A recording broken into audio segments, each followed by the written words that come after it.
할렐루야. 오늘 또 내 심령에 말씀의 씨앗을 뿌림으로 오늘 또 믿음으로 승리하며 사시는 우리 성도님 되시길 소망하면서 8월 27일 금요일 하루 30분 예배를 하나님께 드리겠습니다. 하나님께서 주시는 말씀은 사사기 10장 1절에서 9절까지의 말씀입니다. 제가 하나님 말씀 받도록 하겠습니다. 아비멜렉의 뒤를 이어서 이사갈 사람 도도의 손자 부하의 아들 돌라가 일어나서 이스라엘을 구원하니라. 그가 에브라임 산지 3일에 거주하면서 이스라엘의 사사가 된 지 23년 만에 죽음에 3일에 장사되었더라. 그 후에 길르앗 사람 야일이 일어나서 22년 동안 이스라엘의 사사가 되니라. 그에게 아들 30명이 있어 어린 낙이 30을 탔고 성읍 30을 가졌는데 그 성읍들은 길르앗 땅에 있고 오늘까지 하본 야일이라 부르더라. 야일이 죽음의 가문에 장사되었더라. 이스라엘 자손이 다시 여호와의 목전에 악을 행하여 바알들과 아스타롯과 아람의 신들과 시돈의 신들과 모압의 신들과 암몬 자손의 신들과 블레셋 사람들의 신들을 섬기고 여호와를 버리고 그를 섬기지 아니하므로 여호와께서 이스라엘에게 진노하사 블레셋의 손과 암몬 자손의 손에 그들을 파심해 그 해에 그들이 요단강 저쪽 길르앗에 있는 아모리 족속의 땅에 있는 모든 이스라엘 자손을 쳤으며 18배 동안 억압하였더라. 암몬 자손이 또 요단을 건너서 유다와 베냐민과 에브라임 족속과 싸움으로 이스라엘의 공고가 심하였더라. 아멘. 기드온에겐 여러 아들들이 있었습니다. 그런데 첩의 아들이었던 아비멜렉이 세겜 사람들과 함께 모의하여 69명의 배다른 형제들을 죽이고 자신이 왕이 되었습니다. 그러나 아비멜렉과 세겜 사람들의 관계가 그리 오래가지 못했습니다. 세겜 사람들이 아비멜렉 자신을 견제하자 왕이 되도록 자신을 도와준 세겜 사람들을 모두 죽여버렸습니다. 그리고 결국 자신도 비참한 죽음을 맞이하게 되었습니다. 이처럼 아비멜렉 한 사람이 이스라엘 온 나라를 난장판으로 만들었습니다. 나라가 분열되고 온 백성이 상처를 받았습니다.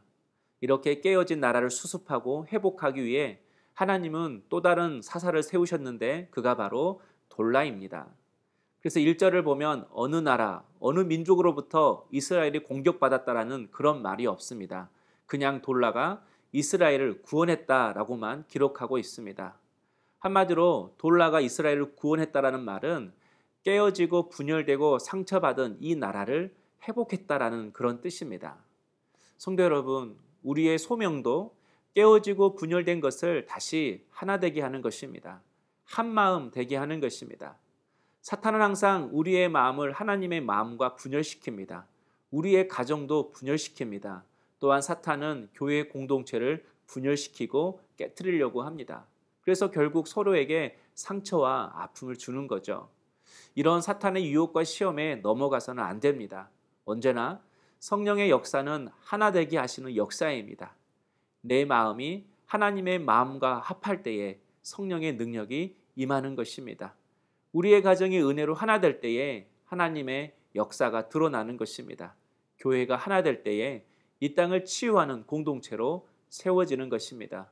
오늘도 분열시키는 마귀의 사역, 그 마귀의 성품에 동참하는 하루가 아니라 언제나 하나 되게 하시는 그 성령의 사람 될 수 있는 우리 성도님 될 수 있기를 축복합니다. 또 3절을 보면 사사 돌라에 이어 야일이라는 사람이 이스라엘의 사사가 되었습니다. 그는 22년 동안 이스라엘을 다스렸는데 4절을 보면 그에게 아들 30명이 있었고 그 아들들은 모두 어린 낙에 30을 탔다고 말합니다. 또 성읍 30개를 가지고 있었다고 말합니다. 먼저 긍정적으로 보면 나라에 평화가 있었다라는 것입니다. 한마디로 사사 돌라로 인해 나라가 치유되고 하나가 되니까 이런 평화와 축복이 이 나라 가운데 임했다는 것입니다.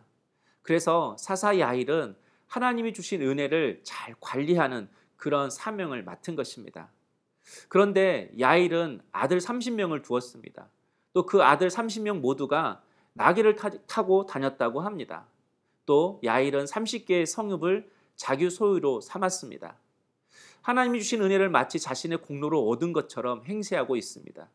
또 하나님의 은혜를 자신과 자기 자식만을 위해 사용하고 있는 모습을 볼 수 있습니다. 은혜의 개인 소유화입니다.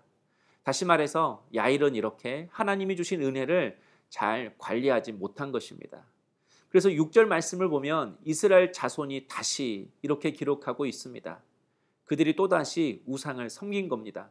그런데 그냥 섬긴 것이 아니라 바알, 아스다롯, 아람의 신들, 시돈의 신들, 모압의 신들, 암몬의 신들, 블레셋 사람들의 신들 모두 7개의 우상을 섬겼습니다. 한마디로 동서남북 사방의 잡신들을 그들이 다 섬긴 것입니다. 그들은 이렇게 하나님이 주신 은혜를 다 쏟아버렸습니다.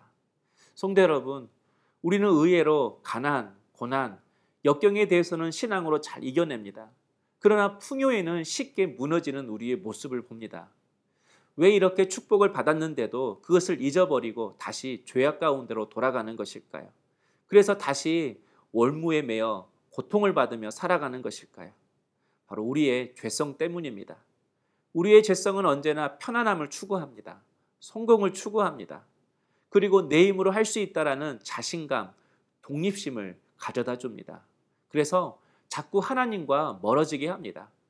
하나님 중심에서 나 중심의 삶으로 나를 몰아가는 것이죠. 그러므로 하나님께서 은혜 주시고 우리에게 축복 주실 때 우리는 더욱 겸손해져야 합니다. 더 낮아져야 합니다. 그것이 바로 하나님 중심의 신앙 생활입니다. 오늘도 나 중심이 아닌 하나님 중심으로, 자신감이 아닌 하나님을 신뢰함으로, 독립심이 아닌 하나님을 의지함으로 주어진 하루의 삶을 아름답게 만들어 가시는 우리 성도님 되시길 소망합니다. 기도하겠습니다. 사랑의 주님, 언제나 하나 되게 하고 사랑케 하는 성령의 역사를 따라 살아가는 성령의 사람이 될 수 있도록 은혜를 허락하여 주옵소서. 분열시키고 깨뜨리는 모든 사탄의 월무와 속임수에 넘어지지 않게 하옵소서. 또한 주신 은혜를 쏟아버리지 않고 잘 관리하고 주를 위해 쓸 수 있는 저희들의 삶이 되게 하여 주옵소서. 예수님의 이름으로 기도드립니다. 아멘. 오늘 함께 들을 찬양은 그의 생각이라는 찬양입니다. 나를 가장 많이 아시는 하나님께 오늘 이 하루도 믿음으로 의탁하는 우리 성도님 되시길 소망합니다.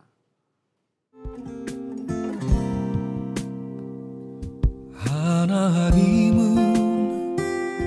너를 만드신 분, 너를 가장 많이 알고 계시며, 하나님은 너를 만드신 분, 너를 가장 깊이 이해하신단다.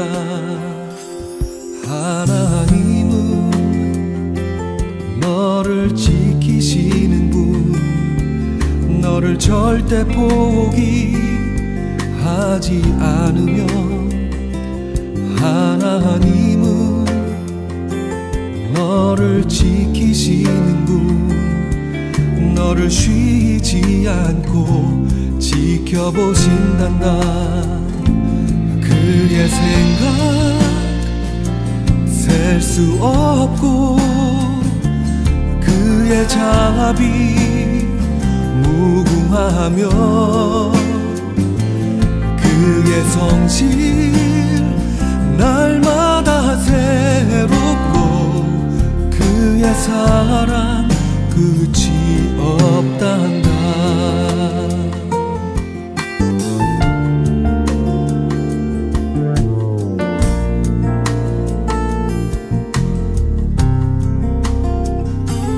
하나님은 너를 원하시는 분, 이 세상 그 무엇 그 누구보다 하나님은 너를 원하시는 분, 너와 같이 있고 싶어 하신단다.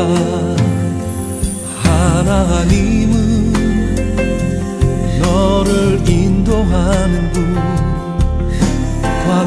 광야에서도 폭풍 중에도 하나님은 너를 인도하는 분, 푸른 초장으로 인도하신단다. 그의 생각 셀 수 없고, 그의 자비 무궁하며, 그의 성지 날마다 새롭고 그의 사랑 끝이 없단다.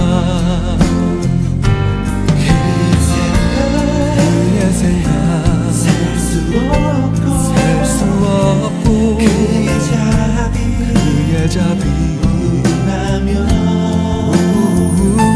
그의 성신 날마다 새롭고 그의 사랑 끝이 없단다. 그의 생각 셀 수 없고 그의 자비 무궁하며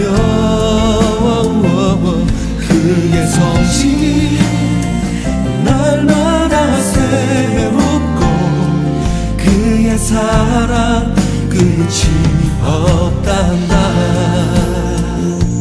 그의 사랑 끝이 없단다.